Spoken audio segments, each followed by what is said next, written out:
안녕하세요. 저는 70대 중반의 평범한 할머니입니다. 이 나이 때까지 살면서 큰일을 당한 건 남편이 세상을 떠난 게 유일하다고 생각했는데 그것보다 더 충격적이고 영혼이 빠질 듯한 사건을 작년에 겪었답니다. 무엇을 상상하든 그 이상인 사연이니 재밌게 들어주시길 부탁드려요.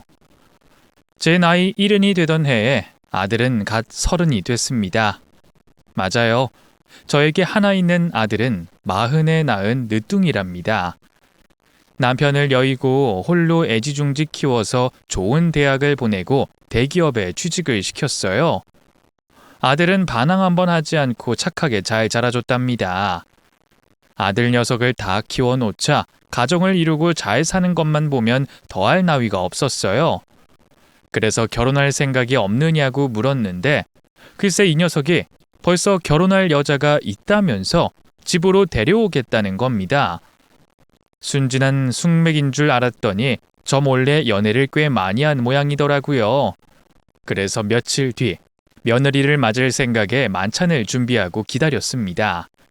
이윽고 아들의 손을 잡고 들어온 예비 며느리는 빛이 날 정도로 아름다웠답니다. 제 며느리가 될 아이라서 하는 말이 아니라 진짜 그렇게 예쁜 아가씨는 70평생 처음이었어요. 저는 감탄사를 자아내며 어디서 이렇게 아름다운 여자를 데리고 왔냐고 연신 말하며 호들갑을 떨었습니다. 며느리는 외모만큼이나 성격도 참하고 예뻤어요. 트집 잡을 게 하나 없을 만큼 예의 바르고 말 한마디를 해도 참 예쁘게 하더라고요. 이런 며느리를 반대할 이유가 전혀 없었기 때문에 저는 몇 번 보고 나서 바로 상견례를 잡자고 말했답니다. 사돈 내외는 저보다 한참 젊었고 며느리와 닮아서 성품이 훌륭해 보였어요. 저희는 기분 좋은 대화를 나누며 아이들의 신혼집과 혼수를 적당히 하기로 말을 마쳤답니다. 제 아들은 취직한 지 1년밖에 되지 않아서 모아둔 돈이 거의 없어 제가 신혼집을 대출 하나 없이 큰 아파트로 마련해줬어요. 제 개인 재산도 꽤 있었고 남편이 남기고 간 유산도 있어 아끼지 않고 10억대의 아파트를 결혼 선물로 건네줬답니다. 아들 내외는 결혼 이후에 둘이서 아주 행복하게 잘 지내긴 했는데 저를 보러 거의 오지 않았어요. 그게 너무 서운하고 섭섭했는데 사람들 이야기를 들어보니 시댁에 자주 들락거리는 며느리가 세상에 몇이나 되겠느냐며 그냥 멀리서 잘 사는 것만 보고 지내는 거로 만족하라고 하더군요. 하지만 저는 소중한 아들과 어여쁜 며느리의 얼굴이 매 순간 보고 싶어서 일주일에 한 번씩 아들의 신혼집에 들렀습니다. 잠깐이라도 자식들 얼굴을 보면 행복했으니 며느리가 뭐라 생각하든 제 욕심대로 움직였어요. 다행히 며느리는 제가 신혼집에 자주 오는 걸 좋아해줘서 맘 놓고 자주 놀러 갔네요. 그렇게 몇 달의 시간을 즐겁게 보내고 있었는데 기쁜 소식이 하나 더 생겼답니다. 며느리가 임신 소식을 알리더라고요. 저는 손주 볼 생각에 너무 기뻐서 그 자리에서 춤까지 덩실덩실 췄답니다. 그리고 사랑스러운 며느리를 끌어안고 고맙다는 말을 연신했어요. 며느라, 고맙다. 정말 고마워. 이 늙은이가 드디어 손주를 보게 생겼구나. 널 닮은 아이라면 분명 예쁘고 고운 아이가 태어날 거야. 이야, 나도 손자를 보는 날이 오다니. 기대하지 않았는데 정말 기쁘구나. 어머님도 참, 결혼하면 아이를 갖는 게 당연한 건데 뭐가 그렇게 고맙다는 거예요. 저는 며느리로서 할 도리를 한 거니까 당연하게 받아주세요. 그래도 너무 고맙다. 앞으로 내가 얼마나 더 살진 모르지만 손주 보고 갈 테니 여한이 없겠어. 제 품에 안긴 며느리는 그렇게 고마우면 선물을 달라고 하더군요. 조금 뜬금없긴 했는데 말을 들어보니 이상하게 설득이 됐답니다. 어머님, 제 친구들은 아이 낳고 시댁에서 돈도 받고 외제차도 선물로 받았다고 하더라고요. 어머님, 저도 선물 같은 거 해주시면 안 될까요? 아니다. 제가 괜한 말을 했네요. 못 들은 걸로 해주세요. 선물? 요즘은 다들 애기 낳으면 크게 선물 받는다고 하지. 내가 그걸 생각하지 못했구나. 우와, 어머님 신세대시네요. 보수적인 분이면 제 말 이해하지 못할 텐데 역시 어머님은 훌륭한 인품을 가지셨어요. 저는 기쁨과 환희를 느끼고 있어 며느리의 말이 전혀 기분 나쁘지 않았어요. 그래서 받고 싶은 선물이 뭔지 다 말해보라고 했습니다. 며느라, 내가 못해줄 게 뭐가 있겠니? 너처럼 예쁘고 아름다운 아이를 며느리로 들인 데다 내 손주까지 가졌다는데 돈을 아껴서 뭐 하겠어. 가지고 싶은 거 있으면 말만 해라. 이 시애미가 다 해줄 테니까. 아마 제 나이에 손주 소식을 들으신 분들이라면 아마 간이고 콩팥이고 다 빼줘도 아깝지 않을 만큼 기쁘다는 걸 아실 겁니다. 어쨌든 제가 모든 걸 다 해주겠다고 하자 며느리가 현금으로 1억을 달라고 하는 거예요. 요즘 며느리들 사이에서 유행인데 이 손주를 낳아주면 시댁에서 억소리가 나는 돈을 준다는 겁니다. 조금 당황스럽긴 하지만 제가 살아봐야 얼마나 살겠어 하는 마음으로 저에게 있는 돈 1억을 며느리에게 바로 입금해 줬답니다. 그리고 이듬해 며느리가 매우 건강하고 귀여운 손자를 출산했어요. 제 품에 손자를 안아보자 세상 모든 걸 다 가진 기분이었습니다. 아들이 태어났을 때보다 더 행복하고 기쁘더라고요. 그래서 전 이 손자를 위해 오래오래 살아야겠다는 결심을 했답니다. 건강하게 자라는 것도 보고 성장해서 멋진 청년이 되는 것도 보면서 말이죠. 하늘이 허락만 한다면 손자가 결혼해서 잘 사는 것까지 다 보고 떠나야겠다는 마음을 가졌답니다. 이제부터 행복할 일만 남아있어 매일 아침에 눈을 뜨는 게 저에겐 축복 그 자체였어요. 며느리가 육아를 힘들어해서 제가 대부분의 시간을 손자를 키웠답니다. 저에게 미안해하며 손자를 맡겼는데 오히려 저에게 손자를 보내줘서 너무 좋았어요. 그렇게 해가 2번 바뀌는 동안 제 행복은 그대로 유지됐고 더할 나위 없었습니다. 그러던 어느 주말에 손자를 안고 마트에 갔어요. 아들과 며느리가 좋아하는 반찬을 만들어 주려고 재료를 바리바리 사서 유모차를 끌며 집으로 돌아가던 길에 며느리의 모습이 보였습니다. 친구들과 카페 테라스에서 커피를 마시고 있었는데 담배를 피우고 있었습니다. 그 장면을 보고 경악한 저는 입을 틀어막고 몸을 감췄어요.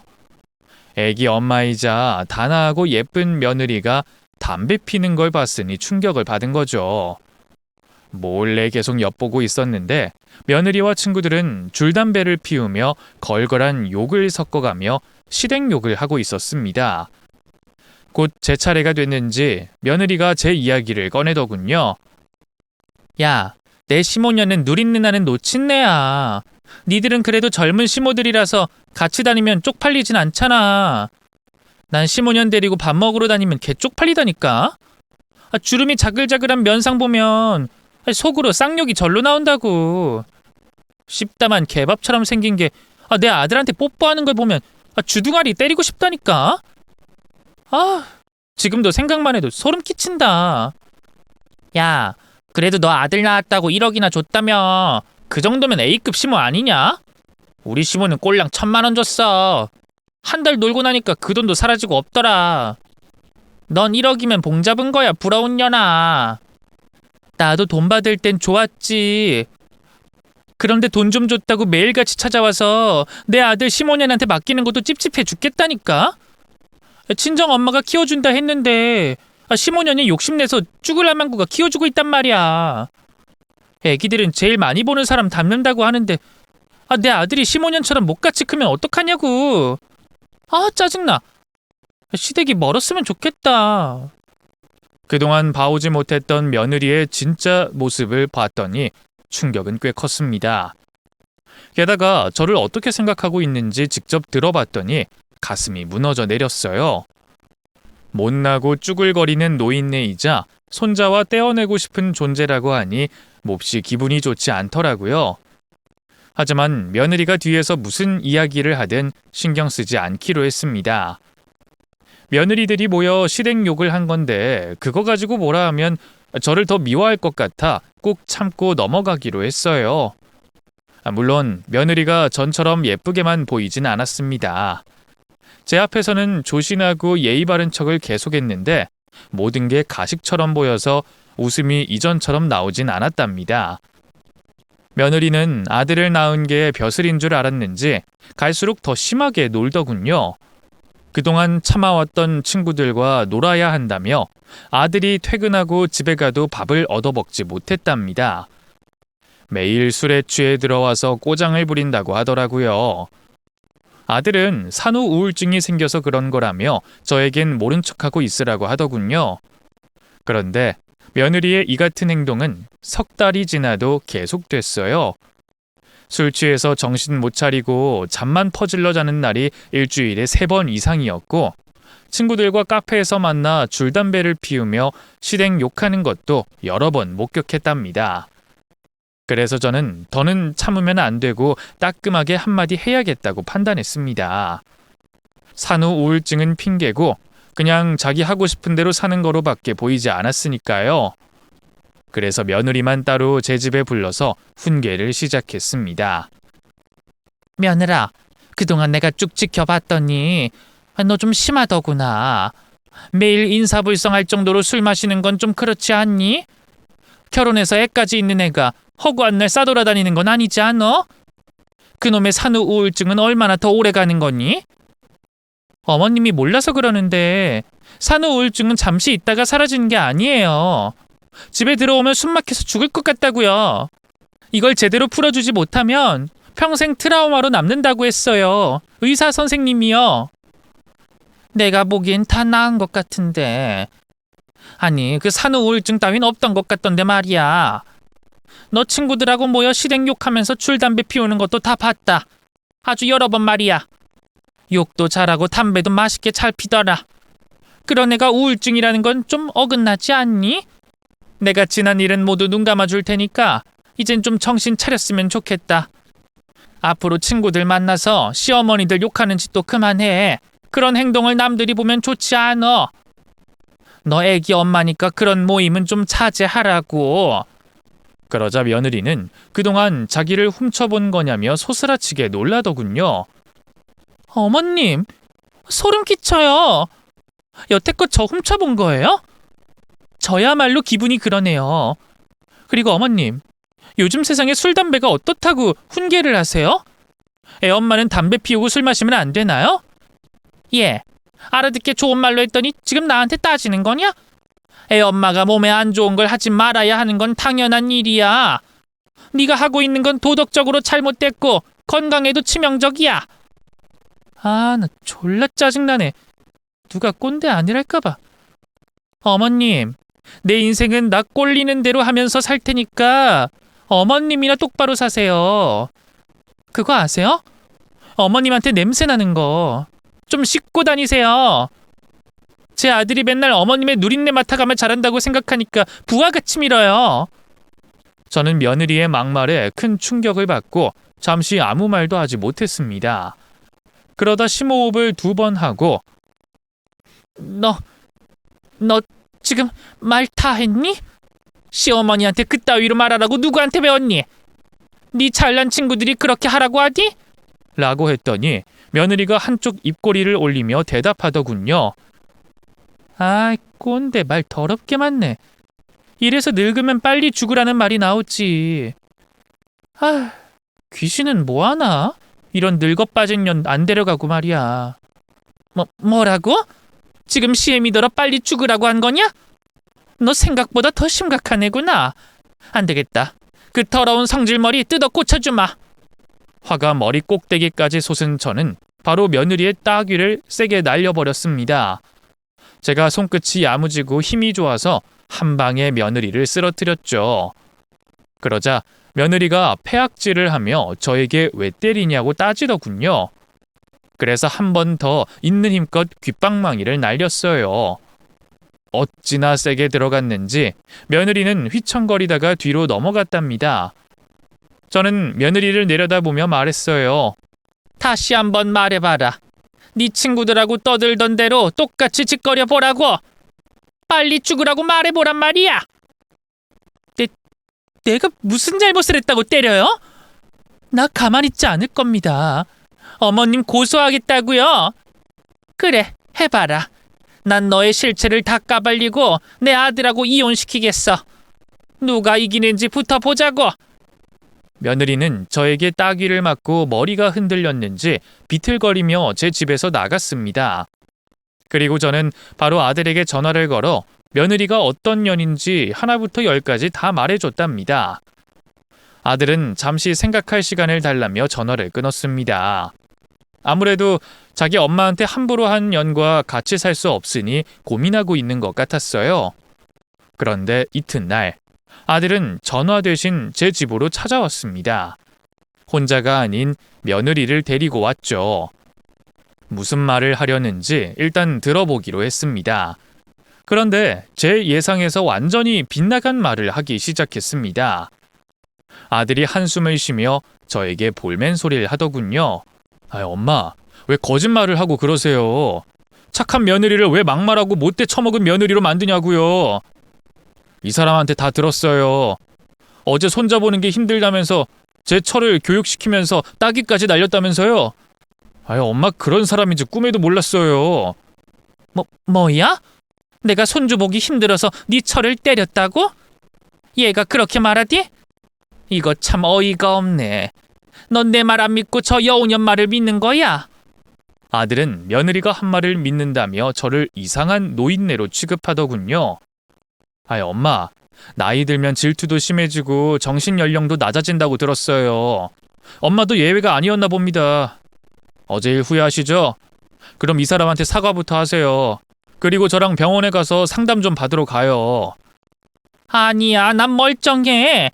저 여우년이 나한테 늙으면 빨리 뒤져야 한다면서 대들었다고. 그뿐만이 아니라 지 친구들하고 내 욕 실컷 하고 다닌다고.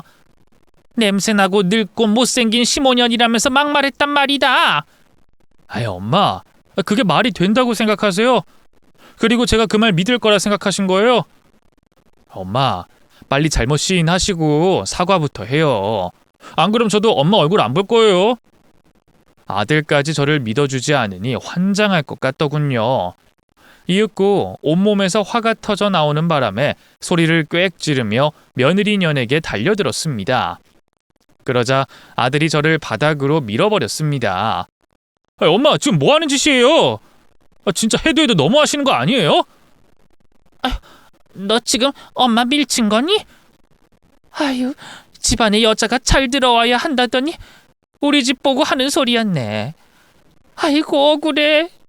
억울해서 미쳐버리겠다. 니들 둘 다 꼴 보기 싫으니까 나가라. 나한테 무릎 꿇고 빌기 전에는 절대 찾아오지 마. 그러자 아들과 며느리는 이때다 싶었는지 바로 알겠다고 대답하고 등 돌리고 나가버렸습니다. 저는 바닥에 쓰러진 채 계속해서 소리를 질렀네요.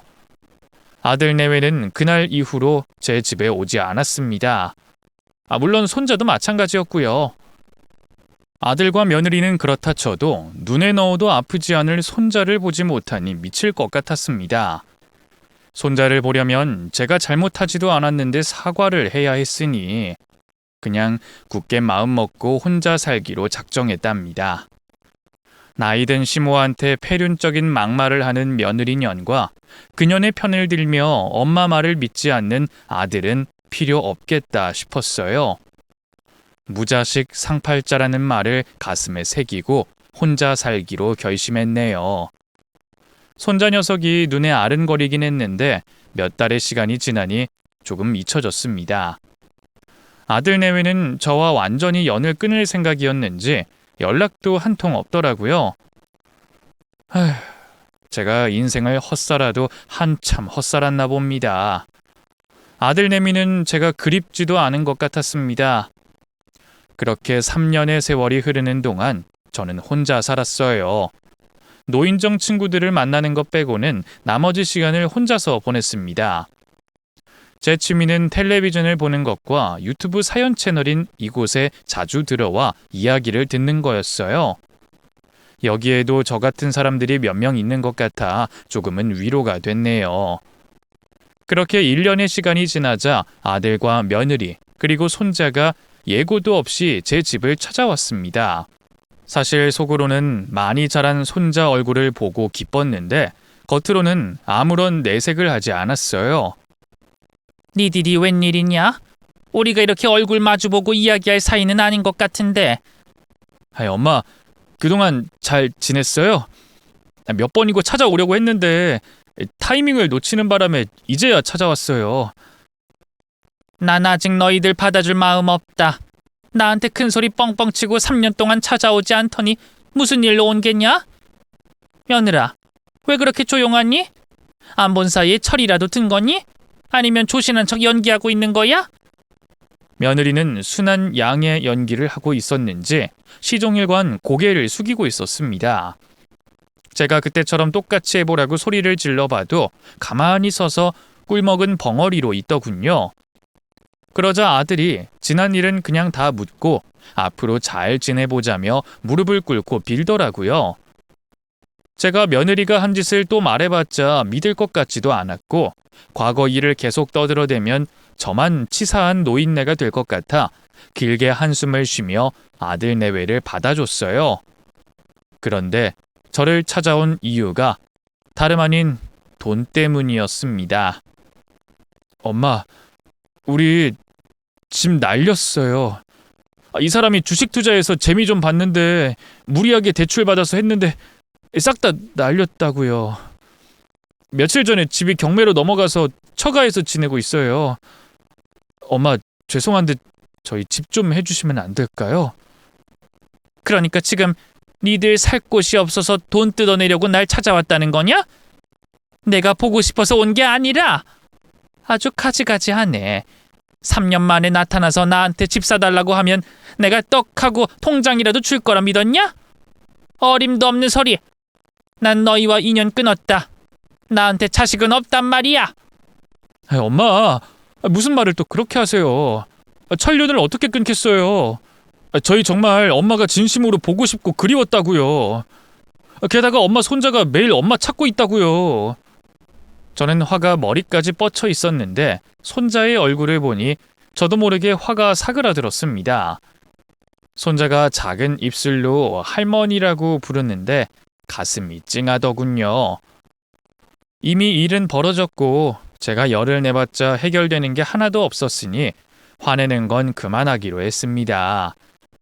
손자를 울리고 싶지 않았으니까요. 그래서 전 조건을 걸고 집을 사주겠다고 일렀답니다. 니들한테 살 집이 없다 이거지?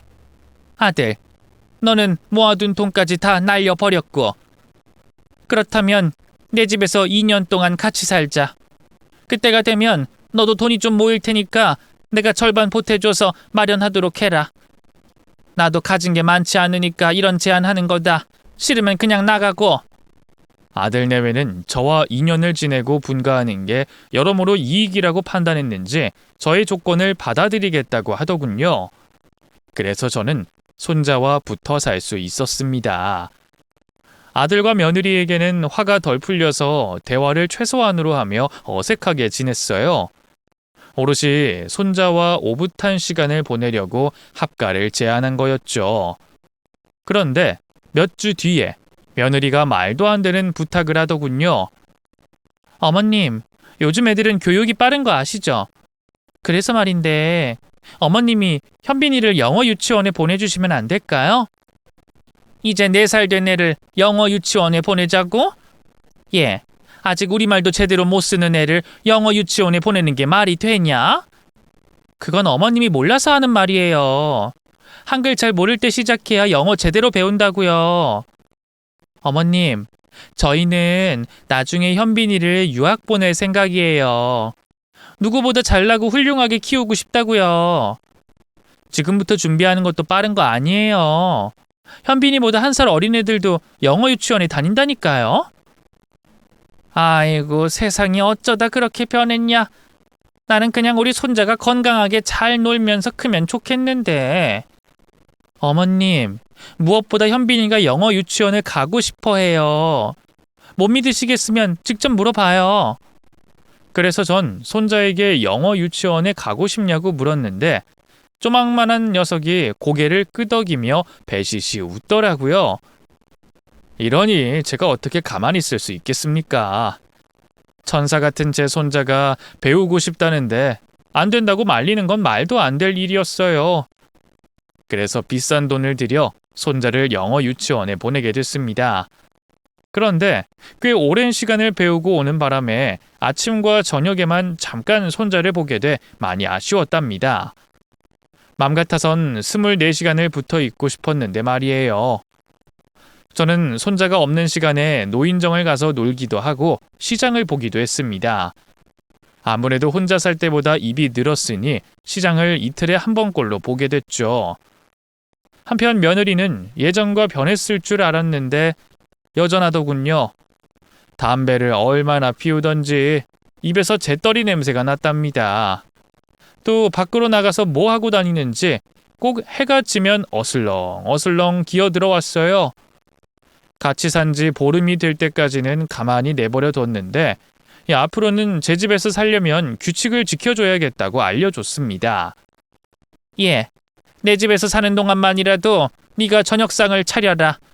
청소도 네가 하고 말이야. 그 정도는 내 집에 얹혀 살면서 할 수 있겠지? 이젠 너 하고 싶은 대로 살려면 여기서 나가야 할 거야. 네? 저더러 살림하라고요? 치, 내가 왜 그런 걸 해요, 어머님. 여태껏 제 남편이 가사 도움이 있어서 아무것도 할 줄 몰라요. 그리고 집안일하면 몸매가 망가진다고 했어요. 전 남편한테 항상 예쁜 여자로 보이고 싶거든요. 그러니까 살림은 전적으로 어머님이 다 하세요. 이게 아직도 철이 덜 들었네. 3년 동안 뭐가 좀 바뀌었나 생각했는데 옛날이랑 변한 게 없구나. 안 되겠다. 너 당장 일어나서 청소부터 해라. 그리고 빨래랑 저녁 준비까지 모두 네가 다 해라. 얼른 일어나지 못해? 나중에 분가하고 싶으면 제 말을 들어야 한다고 강조했습니다. 그러자 며느리는 눈이 찢어지도록 저를 째려보더군요. 어머님, 건들지 마시죠. 전 이렇게 살 겁니다. 내 미모의 몸매 정도면 어디 가도 1등급 남편감을 만나고도 남는다고요. 제가 어머님 아들이랑 살아주는 것만으로도 감사해야 한다는 말입니다. 밥 잘하고 살림 잘한다고 좋은 아내가 아니란 말이에요. 남자들은 예쁘면 장땡이라고요. 밖에 나가서 살면 내가 간섭 같은 건 안 해. 그런데 넌 지금 내 집에 얹혀 살고 있잖아. 로마에 가면 로마법을 따르라는 말 모르니? 당장 일어나지 못해? 아, 짜증나. 노친내가 꼬장꼬장하네. 시끄러우니까 좀 나가요. 나이 처먹을 거면 곱게 처먹을 것이지. 아, 왜 이렇게 연병을 하고 야단이야? 너 지금 뭐라고 했니? 나한테 또 욕짓거리 한 거야? 인연이 아직도 똥인지 된장인지 모르고 까부네. 너 안 되겠다. 오늘 내 손에 제대로 홍군형 좀 놔봐라. 침대에 누워있던 며느리의 머리채를 잡아채자 우두둑 소리가 나며 한 움큼의 머리카락이 뽑혔습니다. 그리고 귓방망이와 엉덩이를 사정없이 때려줬답니다. 말로 교육이 안 되니 매가 정답일 거라 판단했으니 반쯤 죽여놓을 생각이었죠. 며느리는 비명을 지르며 저에게 뒤지도록 쳐맞았습니다. 눈탱이가 밤탱이가 되고 엉덩이에는 시퍼런 멍이 들었고요. 복날 개 잡듯이 패줬더니 며느리는 아무 말도 하지 못하고 조용히 집안 살림을 시작했습니다. 제가 손가락을 들어 이거 해라 저거 해라 명령질을 하며 사람을 만들고 있었어요. 그런데 아들이 퇴근하고 돌아오자 며느리가 오열하며 저에게 이유 없이 두들겨 맞았다고 이러는 겁니다. 아들은 이번에도 제 말을 믿어주지 않고 며느리 년을 감싸며 저에게 불만을 토로하더군요. 아니 엄마, 이 사람한테 또 손 찍어 마셨어요? 도대체 왜 그래요? 좋게 대화로 풀어도 될 걸 왜 사람을 때리냐고요? 네 처가 나한테 곱게 늙지 못한 노친내라고 욕을 해서 때렸다. 그게 시애미한테 할 소리니? 엄마 또 말씀 지어내시는 거예요? 제발 좀 그만하세요. 제 집사람이 그런 말 하지 않을 사람이라는 건 저도 알고 엄마도 아시잖아요. 무슨 이유로 제 처를 미워하시는진 모르겠지만 제발 거짓말 그만하시고 마음 열어주세요. 좋으나 싫으나 저희 받아주겠다고 했으니 조용히 좀 지내자고요. 넌 또 이 엄마 말을 믿지 못하겠다는 거냐? 아휴, 돌아버리겠네. 엄마, 저희가 얹혀 살아서 참고 있는데 또다시 이런 일이 벌어지면 저도 가만히 있지 않겠습니다. 경고는 이번이 마지막인 줄 아세요. 이에 제가 언성을 높이며 화를 내는데 무시하고 방으로 들어가 버리더군요. 진짜 미치고 팔짝 뛸 만큼 열불이 났답니다. 그런데 손자 녀석이 제 뒤에서 까꿍하며 장난을 걸어오더군요. 결국 손자의 미소에 화가 녹아버려서 아들 내외와의 일을 잊어버리고 말았습니다. 그날 이후로도 며느리는 제멋대로 살려고 했고 저는 혼을 내면서 사람 새끼로 만들려고 무던히 노력했습니다. 아들에게 일러 바치지 않을 정도의 따기 정도로 혼을 내면서 말이죠. 하지만 며느리녀는 도통 말을 듣지 않았습니다. 또 막말은 고쳐지지 않더군요. 그래서 제가 폭발하려고 하면 꼭 손자를 데리고 나와서 저를 꼼짝하지 못하게 만들었답니다. 제 상황이 어떤지 그림이 그려지시죠? 손자 앞에서 고약한 모습을 보이기 싫어 매일 인내하며 지냈습니다. 그렇게 며느리와의 역겨운 동거는 2달이 지나갔는데 어느 날 참지 못할 사건의 날이 다가왔어요. 손자가 영어 유치원에 다녀와서 복습을 하고 있었는데 저에게 모르는 단어를 묻더라고요. 할머니가 영어로 뭐야? 이거 읽는 법 좀 알려줘. 아유, 할머니는 그랜드마덜이라고 하는 거야. 따라해봐. 그랜드마덜. 제가 영어를 잘하는 건 아니었지만 기초 지식이 있어 손자에게 단어를 알려줬죠. 그러자 소파에 앉아있던 며느리가 피식 웃으며 어머님, 그랜드마덜이 뭐예요? 영어는 혀를 굴리면서 발음해야 한다고요. 아니다. 됐어요. 무식한 게 죄는 아니니까요. 그런데 어머님, 무식한 것도 옮아요. 주제넘게 굴지 마시고 밥이나 하세요. 우리 현빈이한테 공부는 가르쳐주지 말라고요. 라며 저를 개무시하더군요. 이에 저는 또다시 화가 치밀어 올라 넌 말 다 했니? 발음이 어떻든 간에 전달만 되면 되는 거 아니야. 그리고 뭐? 주제넘게 굴지 말고 밥이나 하라고? 너 그동안 나한테 덜 맞더니 또 기어오르는 거냐? 오늘 한번 뒤지게 맞아볼래? 하고 소리쳤습니다. 손자가 옆에 있긴 하지만 도저히 참을 수 없어서 저도 모르게 그런 거였죠. 어머님을 보면 제 가슴이 참 많이 아파요. 무식하고 못생기고 꼬장꼬장한 성질머리까지. 저는 어쩌다가 어머님 같은 분을 시어머니로 만났는지 모르겠어요. 재수가 없어도 오지게 없다고요. 너 한마디만 더 하면 형을 칠 줄 알아라. 입 다물어라. 현빈이 때문에 참아줄 테니. 형을 친다고요? 내가 몇 대 맞아주니까 진짜 등신으로 하나 보네. 이봐요, 어머님. 그런 성질머리를 어떻게 결혼하고 자식까지 낳았어요? 내가 죽은 시아버지였으면 어머님하고 하루도 못 살았을 겁니다. 시아버지는 죽으면서 어머님한테 해방돼서 기뻐했을 거예요. 결국 며느리는 저에게 선을 넘고 말았습니다. 세상을 떠난 제 남편을 들먹이며 조롱하는데 더 이상 참을 수 없었답니다. 그때는 손자도 필요 없었어요. 모든 식구들이 저와 연을 끊어도 상관없으니 오늘 며느리년의 초상을 치를 생각이었습니다. 일단 손자를 방으로 데려다 놓고 다시 거실로 나와 며느리의 귓방망이를 한 대 날렸답니다.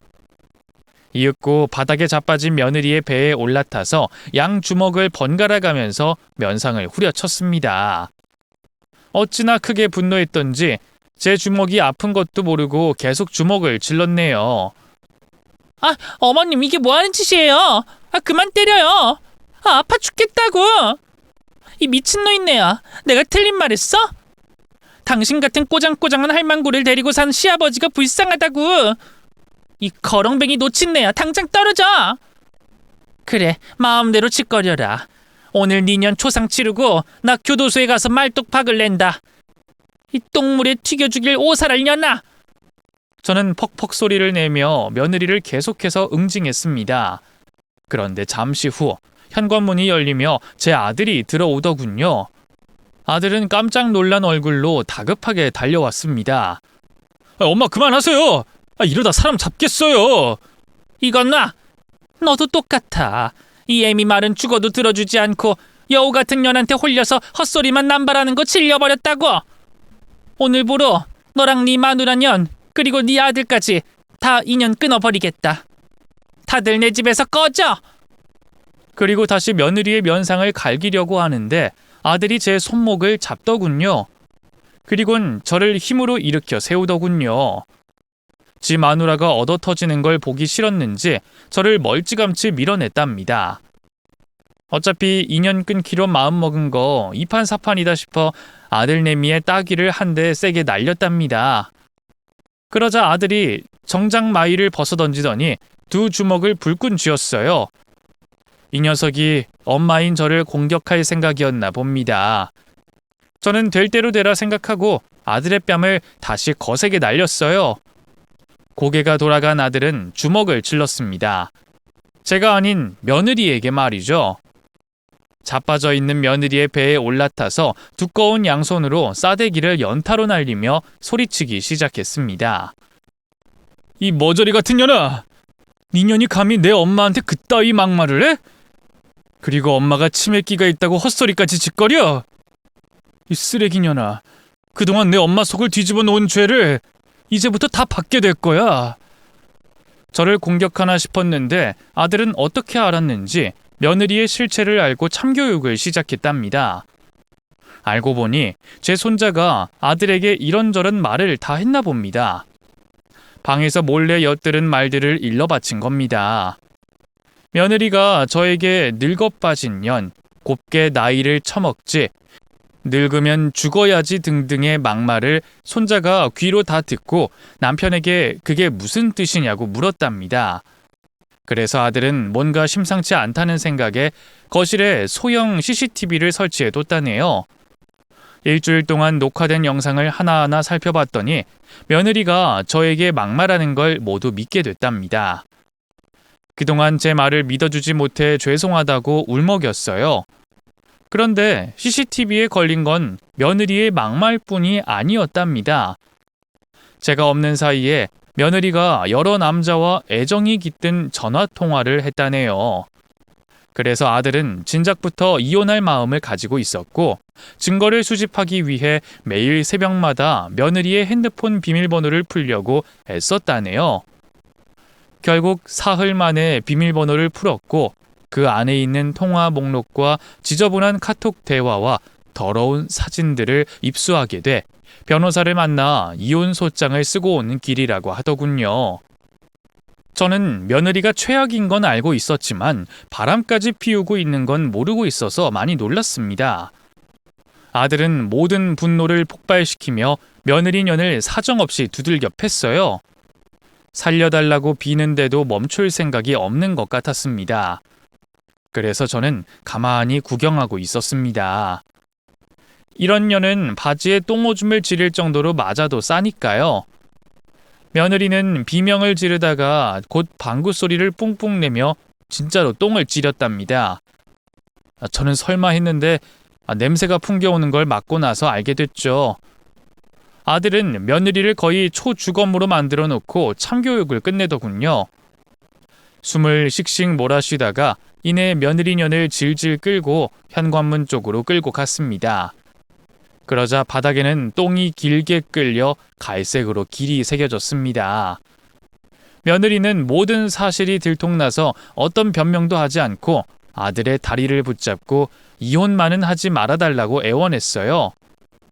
자기는 아들에게 버림당하면 갈 데도 없고 제 손자 없이는 못 산다고 말을 하며 빌고 또 빌었습니다. 하지만 아들은 며느리의 추악한 모습을 다 보게 돼서 어떤 말로도 설득이 되지 않았습니다. 그래서 며느리는 제 집에서 쫓겨났어요. 똥구린내를 풍기며 어딜 갔는진 모르겠지만 한참 동안 현관문을 두드리다 사라졌답니다. 아들은 저에게 다가와 무릎을 꿇었고 그동안 제 말을 믿어주지 않은 것과 함부로 떠들었던 것에 깊이 뉘우치고 있다며 사과를 하더군요. 눈물을 흘리며 자기 뺨을 사정없이 갈기면서 말이죠. 엄마, 나 같은 건 아들 자격이 없어요. 3년 전 마누라라는 년이 엄마한테 함부로 한 걸 믿지 않고 엄마랑 연락을 끊고 지낸 것도 몸서리치게 후회가 되고 엄마 집에 들어와서도 끝까지 마누라만 믿어줬어요. 엄마는 진실만을 말씀하셨는데 제가 귀담아 듣지 않았어요.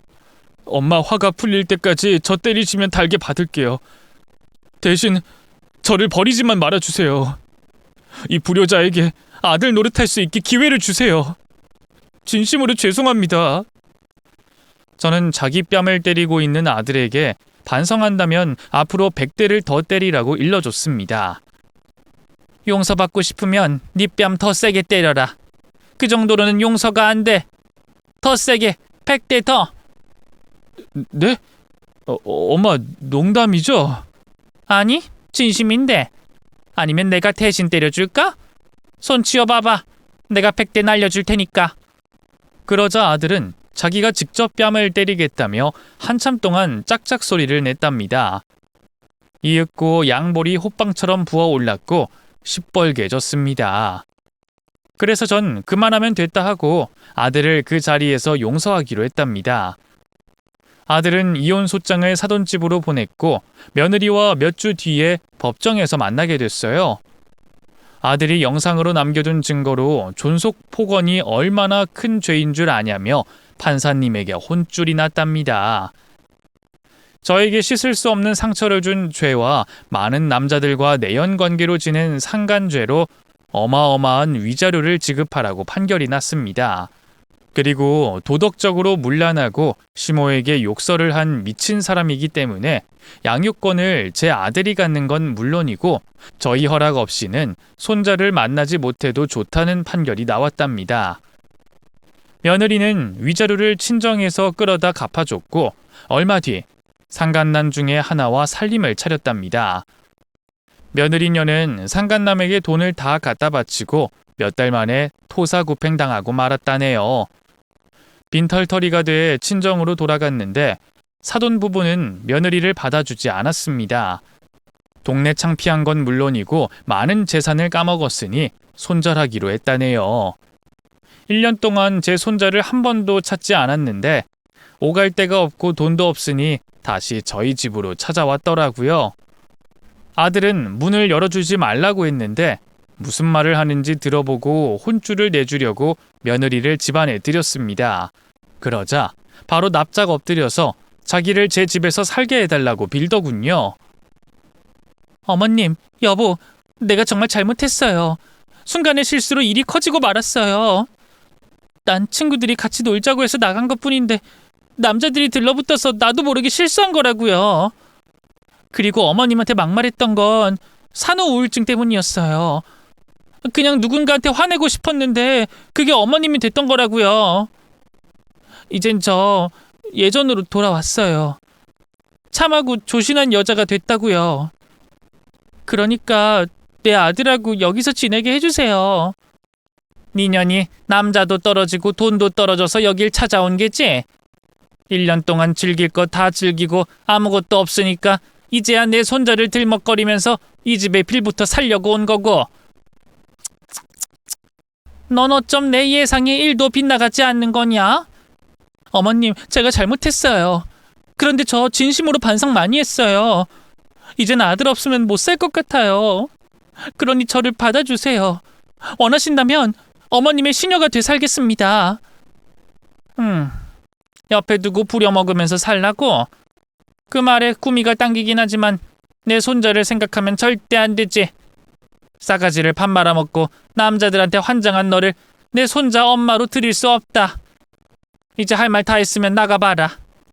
그러자 며느리는 네 발로 제 다리 사이를 기어가더니 손자를 향해 손을 내밀었습니다. 현빈아, 엄마야. 할머니한테 엄마랑 같이 살고 싶다고 말해. 얼른. 나 엄마 싫어. 나쁜 사람이랑 살기 싫어. 이놈의 자식이 감히 엄마한테 나쁜 손가락이라고 손가락질을 해? 너 이리 와. 엄마한테 혼나봐야 정신 차리지. 빨리 엄마랑 같이 살고 싶다고 말하란 말이야. 저는 며느리를 발로 걷어차고 손자를 안고 멀찌감치 떨어졌습니다. 그러자 아들이 자리에서 일어나 두 팔을 걷어붙이더라고요. 야, 이년아, 너 맞고 싶어서 몸이 근질근질해서 여기로 온 거야? 누가 널 반긴다고 찾아온 거야? 아직 덜 맞았나 보구나.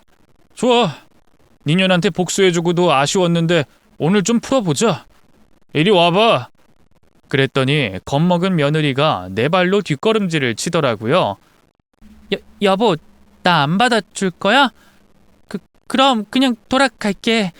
화내지 말고 그냥 가만히 있어. 아이, 젠장, 다가오지 말라고. 아들이 다가가자 현관문을 박차고 주랭랑을 쳤답니다. 그게 제가 본 며느리의 마지막이었네요. 이후 소식을 전해 듣긴 했어요. 노숙자 쉼터에서 머물렀는데 거기서 다른 사람과 시비가 붙어 싸우다가 쫓겨났다네요. 그래서 어느 절간에 들어가 돌을 닦고 산다는 소문을 들었답니다. 어떻게 살든지 저와는 상관없지만 손자 앞에만 나타나지 않았으면 하는 바람입니다. 그리고 아들은 계속 회사 생활을 해야 하고 재혼은 절대 하지 않겠다고 해서 저희 집에서 같이 살기로 했답니다. 영어 유치원을 다니던 손자는 얼마 못 가 평범한 어린이집으로 옮겼습니다. 욕심 많은 며느리가 억지로 시켜서 다닌 모양이더라고요. 정말 가지가지 하는 며느리 아닌가요? 여하튼 이제 그 미친 여자를 볼 일이 없으니 얼마나 다행인지 모른답니다. 저는 손자 보는 낙으로 아주 재밌게 살고 있어요. 앞으로 얼마나 더 살진 모르지만 손자 곁에서 오래 살고 싶은 욕심이 든답니다. 이렇게 저의 며느리에 대한 사건과 사고를 다 써봤네요. 속이 뻥 뚫리시는 위로와 즐거움을 얻으셨길 바라며 저는 물러가도록 하겠습니다. 제 사연을 들어주신 분들께 감사드리고 가족과 행복한 봄을 보내시길 바랄게요. 안녕히 계세요.